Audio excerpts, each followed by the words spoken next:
أعوذ بالله من الشيطان الرجيم بسم الله الرحمن الرحيم يا أيها الذين آمنوا قاتلوا الذين يلونكم من الكفار وليجدوا فيكم غلظة واعلموا أن الله مع المتقين وإذا ما أنزلت سورة فمنهم من يقول أيكم زادتهم هذه إيمانا فأما الذين آمنوا فزادتهم إيمانا وهم يستبشرون سورة التوبہ کی آیت نمبر 123 ہے، اس کا کچھ مضمون ہے، اور آیت نمبر 124 ہے۔ آیت نمبر 123 کے حوالے سے باتیں میں کل عرض کر چکا ہوں کہ ایمان والو قتال کرو ان لوگوں سے جو تمہارے قریب ہیں کفار میں سے، اور چاہیے یہ کہ وہ تمہارے اندر سختی پائیں، اور یہ بات جان لو کہ اللہ تعالیٰ متقین کے ساتھ ہے۔ وَلْيَجِدُوا فِيكُمْ غِلظَةً، یہ بات ہونی چاہیے کہ وہ تمہارے اندر سختی پائیں، یعنی تم قانونی اعتبار سے، سیاسی اعتبار سے اتنے مضبوط اور مستحکم ہو، علمی اعتبار سے اتنے مضبوط اور مستحکم ہو کہ تمہاری عظمت اور تمہاری بڑائی ان کے دل میں پائی جائے، جیسا کہ اس وقت بھی دنیا کے اندر ملک پاکستان کی ایک عظمت ہے، ہمارے ملک کی ایک عظمت دوسروں کے دلوں میں ہے، وہ دین کے اعتبار سے ہے کہ پاکستان کے علماء انتہائی مستند سمجھے جاتے ہیں۔ اس کی ایک بڑی وجہ ہے وہ یہ ہے کہ شریعہ کونسل جو کہ ساری دنیا کی اس وقت موجود ہے، اس کے جو سب سے اوپر بیٹھے ہوئے عالم ہیں وہ شیخ الاسلام مفتی تقی عثمانی صاحب دامت برکاتہ، جن کا تعلق پاکستان سے تو اس طریقے سے انسان علمی اعتبار سے اپنی عظمت بٹھا سکتا ہے، تو سیاسی اعتبار سے بھی اپنی عظمت دشمن کے دل میں بٹھا سکتا ہے۔ لیکن ہمارا دشمن نے ہمارے تمام میدانوں کے اندر اپنی عظمت ہمارے دلوں میں، ہمارے بچوں تک کے دلوں میں بٹھائی ہوئی ہے کہ ان کی ایک چھوٹی سی ایپیسوڈ آتی ہے، اس چھوٹی سی ایپیسوڈ کا کارٹون بن کے کبھی بیگ کی شکل میں، کبھی کسی اور شکل میں ہمارے گھروں میں، ہماری دکانوں میں وہی بکتا ہے، اس کے علاوہ کوئی دوسرا نہیں بکتا۔ تو یہ کفار کی عظمت ہمارے بچوں کے دلوں میں بٹھائی جا رہی، اور ہمارے ماں باپ کے دلوں میں وہ بٹھا چکے ہیں ایک چھوٹی سی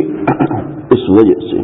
چاہیے یہ کہ یہ عظمت جیسے کہ کفار کی عام مسلمان اپنے دل میں محسوس کرتے ہیں، ان کے ملک میں جانے کو فخر محسوس کرتے ہیں، ان کی زبان بولنے کو فخر محسوس کرتے ہیں، ان کے ساتھ بات کرنے کو فخر محسوس کرتے ہیں، چاہیے یہ کہ مسلمان کی ایسی عظمت ہو کہ دوسرے لوگ مسلمان کے ساتھ ایسا کرنا فخر محسوس کریں۔ یہ مطلوب ہے وَلْيَجِدُوا فِيكُمْ غِلظَةً، کہ وہ تمہاری عظمت کو اپنے اندر محسوس کریں۔ یہ عظمت تب ہوگی جب آپ نے ایک اپنی ویلیو کریٹ کی ہوگی، اپنا ایک مقام بنایا ہوگا، اور وہ مقام سیاست اور علم اور عمل اور اخلاقیات کے ذریعے سے بنتا ہے،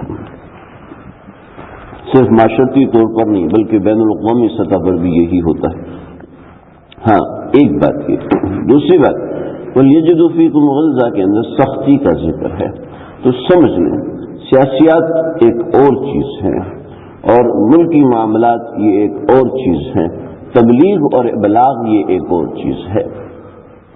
مسجد کا ماحول ایک اور چیز ہے، جہاد کا ماحول ایک اور چیز ہے، جماعت، تبلیغی جماعت یا تبلیغ میں جانا، اس کا ماحول ایک اصلاحی بیان، اس کا ماحول ایک اور چیز ہے، دشمن کے مد مقابل آ کے کھڑا ہونا اس میں ایک اور چیز مطلوب ہے۔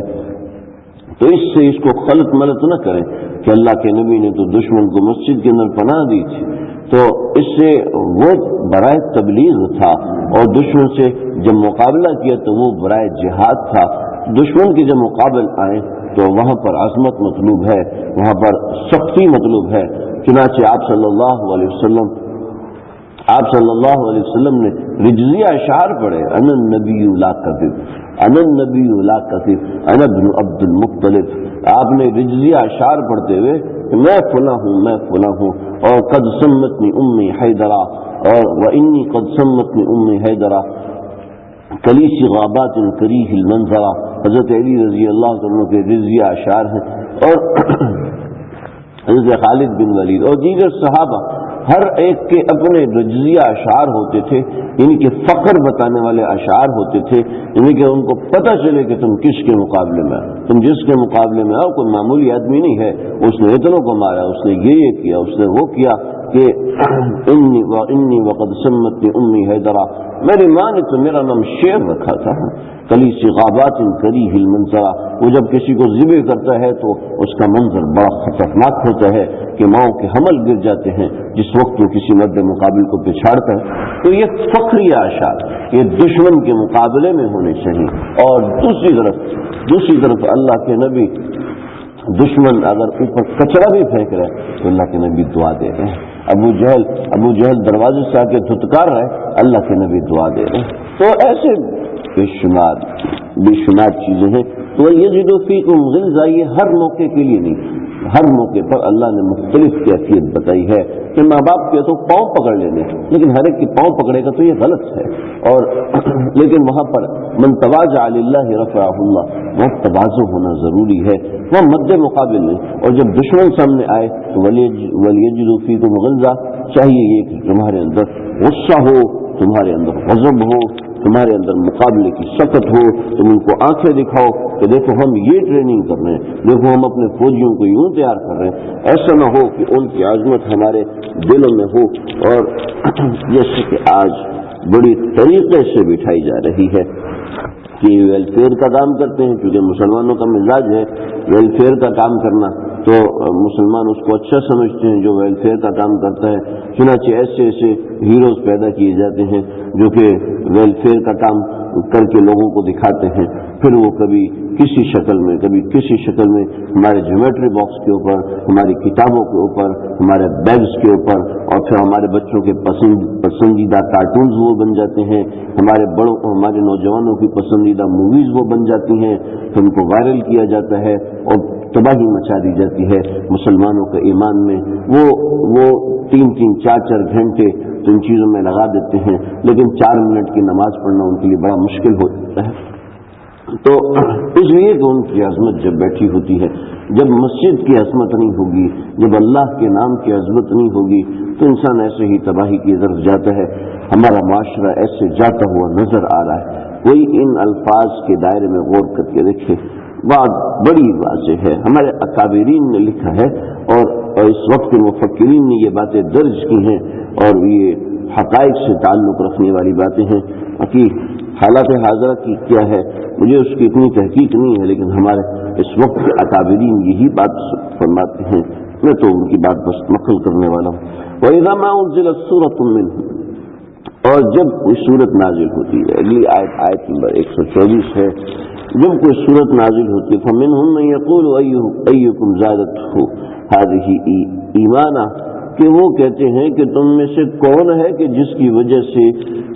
جس کا ایمان اس سورت کی وجہ سے زیادہ ہوا ہے۔ فَأَمَّا الَّذِينَ آمَنُوا، پس وہ جو لوگ ایمان لائے ہیں، فَزَادَتْهُمْ إِيمَانًا، ان کا ایمان میں تو اضافہ ہوا ہے، وَهُمْ يَسْتَبْشِرُونَ، وہ اس پر خوش بھی ہوتے ہیں کہ ہمارے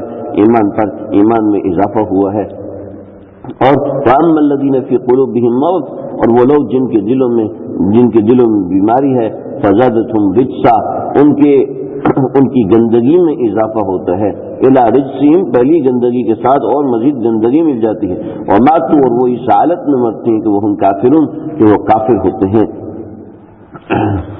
یہ آیت نمبر 124 اور آیت نمبر 125 کا مضمون ہے کہ منافقین اللہ کے نبی کے اوپر جو قرآن نازل ہوتا تھا تو اس کی ایک صورت اللہ کے نبی کے نبوت کی نشانی تھی، نبوت کی دلیل تھی، اس کی ایک صورت۔ تو جب بھی صورت نازل ہوتی تو مسلمانوں کے ایمان میں اضافہ ہوا کرتا، لیکن منافقین جو تھے ان کو ہر نئی صورت پر، ہر نئی بات پر اعتراض ہوتا، اور وہ جب انسان کا مزاج ہے وہ جیسا خود اپنی کیفیت محسوس کر رہا ہوتا ہے ویسے ہی سمجھتا ہے کہ دوسرے کی بھی وہی کیفیت ہے، تو وہ جب صورت نازل ہوتی تو ان کو مزید اعتراض ہوتا، ایک اور نعوذ باللہ من ذالک کس طرح کی غلط چیز نازل ہوگی۔ تو جیسے وہ خود غلط سمجھ رہے ہوتے تھے وہ ایسے ہی مومنین سے کہتے کہ شاید یہ بھی ایسے ہی ہیں، تو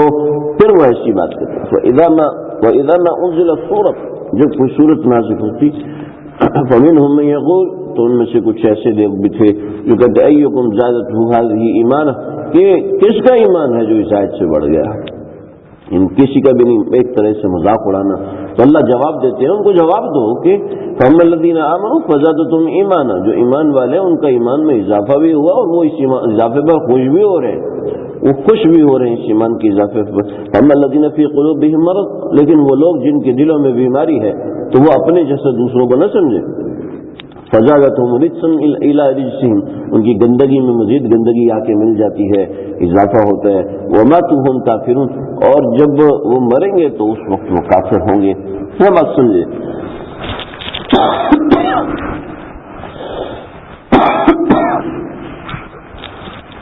علماء ماتریدیہ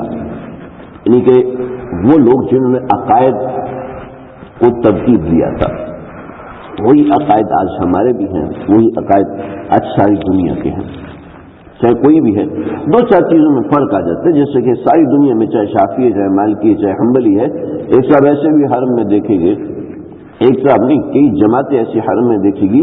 جو اللہ اکبر کہنے کے بعد ہاتھ اوپر اٹھا لیتے ہیں، وہ ہاتھ سینے پر یا باندھنا یا چھوڑ دینا ایسا نہیں کرتے، ہاتھ اوپر اٹھا لیتے ہیں۔ تو ایسے لوگ بھی موجود ہیں، لیکن سب کا اس بات پہ اتفاق ہے کہ اللہ کے نبی کے روزے پر سلام ضرور پیش کرنا ہے، سب کا اس بات پہ اتفاق ہے کہ نماز قبلہ رو ہو کر پڑھنی ہے، سب کا اس بات پہ اتفاق ہے کہ نماز فرض ہے۔ آگے چند فروعات ہیں، اس میں اگر اختلاف ہو گیا تو کوئی بات نہیں، تو بنیادی باتوں میں کسی کا اختلاف نہیں۔ اللہ وحدہ لا شریک ہے، تمام مسلمانوں کا اتفاق ہے، اللہ کے نبی آخری پیغمبر ہے، تمام مسلمانوں کا اس بات پہ اتفاق ہے، اس میں کسی کا بھی اختلاف نہیں ہوتا۔ چنانچہ ان سب چیزوں کو کہتے ہیں ایمان۔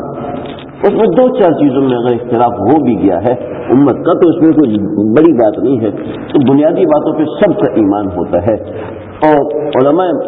علماء ماتریدیہ فرماتے ہیں وَأَنَّ الْإِيمَانَ لَا يَزِيدُ وَلَا يَنْقُصُ، ایمان نہ زیادہ ہوتا ہے نہ کم ہوتا ہے۔ دیکھیں اللہ پر میرا اور آپ کا ایمان ہے، میں آپ کو اللہ کی وحدانیت کا ایک ثبوت بتاتا ہوں، ایک مثال دیتا ہوں، تو اس سے ایسا ہو جاتا ہے کہ ہمارا ایمان اللہ کے بارے میں اتنا تھا اور اب اللہ رب العزت تھوڑے سے بڑے ہو گئے، نعوذ باللہ، ایسا نہیں۔ ان الایمان لا یزید ولا ینقص، ایمان نہ زیادہ ہوتا ہے اور نہ کم ہوتا ہے۔ کوئی شخص گناہ کبیرہ میں مبتلا ہو گیا، اب وہ گناہ کبیرہ کرنے کی وجہ سے کافر نہیں ہو جاتا کہ اس کا ایمان ختم ہو گیا گناہ کبیرہ کرنے کی وجہ سے، نہ ایمان زیادہ ہوتا ہے نہ کم ہوتا ہے۔ ہاں گناہ کبیرہ کرنے کی وجہ سے اس کا نماز پڑھنے کا دل نہیں کرے گا، اس کا مسجد آنے کا جی نہیں کرے گا، یہ ایمان کی کیفیت اس کی مدھم پڑ گئی، ایمان کی کیفیت اس کی مردہ ہو گئی۔ اور ایک شخص ہے وہ اللہ والے کے پاس گیا اور وہاں بیٹھ کے ذکر کیا، اس کے دل سے اللہ اللہ کی آوازیں نکلنے لگی، جب اس کے دل میں اللہ اللہ کی آوازیں نکلنے لگی اس کو اللہ کا وجود اپنے سامنے ایسے محسوس ہونے لگا جیسے کہ اس کی ماں اس کے سامنے، جیسے اس کا باپ اس کے سامنے، ایسے ہی اس کو اللہ کا وجود اپنے سامنے محسوس ہونے لگا۔ یہ ایمان بڑا ہوا ہے، لیکن ایمان بڑا ہوا نہیں ہے، اصل میں ایمان کی کیفیت میں اضافہ ہے۔ تو اللہ نے قرآن مجید میں جہاں پر بھی ایمان کی زیادتی کا ذکر کیا ہے وہاں پر ایمانی کیفیت کا ذکر کیا ہے۔ کبھی کیفیت ہوتی ہے کہ آنکھوں سے آنسو برسنے لگتے ہیں، کبھی کیفیت ہوتی ہے کہ دو دن رونا نہیں آتا، کبھی ایسی کیفیت ہوتی ہے کہ اللہ کا نام لیا ہو تو اور دل نے زار و قطار تڑپنا شروع کر دیا، کبھی ایسا ہوتا ہے کہ پوری تسبیح پڑھ لی اللہ کی یاد ہی نہیں ہے۔ تو یہ مختلف کیفیات ہوتی ہیں۔ اس کیفیت میں کبھی ایسا ہوتا ہے کہ بہت مزہ آیا عبادت کے اندر، کبھی ایسا ہوتا ہے کہ عبادت میں دل ہی نہیں لگا، جی چاہا کہ جلدی سے ختم اور بس کریں اور جائیں۔ تو یہ ایمان میں کبھی کمی اور کبھی زیادتی ہوتی ہے، ان ایمانی کیفیت میں زیادتی ہوتی ہے۔ تو صحابہ کرام کے سامنے جب قرآن کی آیت نازل ہوتی تھی تو اس روحانی کیفیت میں آ جاتے تھے، ان کی ایمانی کیفیت میں اضافہ ہوتا تھا۔ چنانچہ حضرت ابراہیم علیہ السلام نے اللہ تعالیٰ سے سوال کیا، اللہ جی یہ آپ کئی فتح الموتى کیسے مردوں کو زندہ کرتے ہیں؟ اللہ نے فرمایا اولم تؤمن، تجھے پکا یہ ایمان نہیں ہے؟ اللہ جی ایمان ہے ولکن لیطمئن قلبی، میں اپنے ایمان کی کیفیت میں اضافہ کرنا چاہتا ہوں، میں اطمینان قلب چاہتا ہوں۔ اطمینان قلب دل کی کیفیات میں سے ایک کیفیت کا نام ہے، میں اپنی ایمانی کیفیت میں اضافہ کرنا چاہتا ہوں۔ تو نعوذ باللہ من ذالک حضرت ابراہیم علیہ السلام کو انکار تو نہیں تھا، لیکن وہ کیفیت میں اضافہ کرنا چاہتے تھے۔ ایسے ہی کوئی حرم جاتا ہے اس کی کیفیت اور ہوتی ہے، کوئی کسی بڑی مسجد میں جاتا ہے اس کی دل کی کیفیت اور ہوتی ہے، کوئی کسی بڑے عالم دین کی مجلس میں جاتا ہے اس کی کیفیت اور ہوتی ہے، کوئی کسی چھوٹے عالم کسی طالب علم کے ساتھ بیٹھتا ہے اس کی کیفیت اور ہوتی ہے، کوئی تنہائی میں بیٹھتا ہے اس کی کیفیت اور ہوتی ہے۔ تو ایمان کی کیفیت تبدیل ہوتی رہتی ہے۔ تو یہاں پر اللہ فرماتا ہے جب کوئی صورت نازل ہوتی ہے تو ایمان والوں کی ایمانی کیفیت میں اضافہ ہوتا ہے، اور جو منافقین ہیں ان کے شر میں، ان کے رد و قدح میں، ان کے اعتراضات میں، ان کے اشکالات میں، اما الذین فی قلوبہم مرض، ان کے دلوں میں یہ مرض ہے۔ ایسا نہیں کہ جو ہارٹ پیشنٹ ہے اس سے یہ مراد نہیں ہے، بلکہ اس سے جیسے روحانی مرض مراد ہے ایسے ہی اوپر زیادتہم ایمان کے اندر روحانی کیفیت مراد ہے۔ یہ آیت اوپر والی آیت کی تفسیر کر رہی ہے اس کے ذریعے سے، فزادتہم رجسا الی رجسہم، ان کی گندگی میں مزید اضافہ ہوتا ہے اور وہ اس حالت میں مریں گے، وہ کافر ہوں گے۔ اللہ ہمارے ایمانی کیفیت کو ایسی جلا بخشے۔ یہ بات یاد رکھیں، کبھی ایمان کی کیفیت میں کمی ہوتی ہے اور کبھی زیادتی ہوتی ہے، اس سے پریشان نہیں ہونا چاہیے۔ بعض مرتبہ ایسی کمی ہوتی ہے کہ انسان سمجھتا ہے کہ اس کو اتنے گندے وسوسے آ رہے ہیں، اتنے خطرناک وسوسے آ رہے ہوتے ہیں، وہ پریشان ہو جاتا ہے کہ یار پتہ نہیں کیا ہے، میرا ایمان بھی سلامت ہے یا نہیں۔ تو اس کسی بھی نوعیت کی کیفیت سے کبھی گھبرانا نہیں چاہیے۔ یہ سب کیفیت ہوتی ہے جو کہ کبھی کم ہوتی ہے اور کبھی زیادتی ہوتی ہے، اس سے کبھی پریشان نہیں ہونا چاہیے۔ یہ کیفیت کم اور زیادہ ہونا یہ انسان کی تربیت کے لیے ہوتا ہے، ورنہ ہمیشہ اچھی کیفیت ہر کسی کی نہیں ہوتی۔ کوئی کتنا ہی بڑا ہو جائے کبھی ایک کیفیت کے اندر انسان کبھی بھی نہیں رہتا۔ ہمارے آقا صلی اللہ علیہ وسلم کے اوپر ایک مرتبہ ایسی کیفیت بھی گزری کہ آپ نے فرمایا جی چاہا کہ پہاڑ پہ چڑھ کے خود کو گرا دوں، کہ اللہ کے نبی کبھی ایسا کر سکتا ہے، لیکن ایسی کیفیت بھی پیدا ہوئی اور کبھی ایسی کیفیت بھی پیدا ہوئی کہ نماز میں چلتے ہوئے آگے چلے گئے اور پھر نماز میں چلتے ہوئے پیچھے آ گئے۔ صحابہ نے کہا یہ آپ نے کیا دیکھا، آپ نماز میں چلتے ہوئے آگے چلے گئے۔ اللہ نے آپ سے فرمایا کہ مجھے جنت نظر آ رہی تھی تو میں آگے بڑھ کے دیکھنا شروع ہو گیا۔ ایسی کیفیت، تو کیفیات تبدیل ہوتی ہیں، کیفیات مختلف ہوتی ہیں۔ ان کیفیات کے مختلف ہونے سے کبھی گھبرانا نہیں چاہیے، چاہے کیسی ہی نیچ کیفیت ہو اور کبھی بہت ہی اونچی کیفیت ہو، تو ان کیفیات پہ اللہ کا شکر ادا کرنا چاہیے اور اللہ سے مانگنا چاہیے۔ ہمارے اکابرین نے لکھا ہے یہ کیفیات محمود ہوتی ہیں، یعنی کہ بڑی اچھی ہوتی ہے، لیکن مطلوب نہیں ہوتی کہ اگر کیفیت نہیں ہے تو پریشان نہ ہو کہ ہم اس کیفیت کو اللہ سے مانگے۔ اللہ جی بس وہی کیفیت چاہیے جو پچھلے دن نماز میں تھی، وہی کیفیت چاہیے جو مجھے حرم کے اندر حاصل تھی، وہی کیفیت چاہیے جو روزہ رسول کے سامنے حاضر نہیں۔ کیفیات محمود ہیں، اچھی کیفیات ہیں، ہم مطلوب نہیں ہے کہ ان کے پیچھے انسان پیچھے ہی لگ جائے اور ایسا پیچھے لگ جائے ان کے پیچھے لمبے لمبے وظیفے کر رہے، کسی کی رہنمائی میں چلنا اس میں ضروری ہوتا ہے۔ اللہ سمجھتے ہیں۔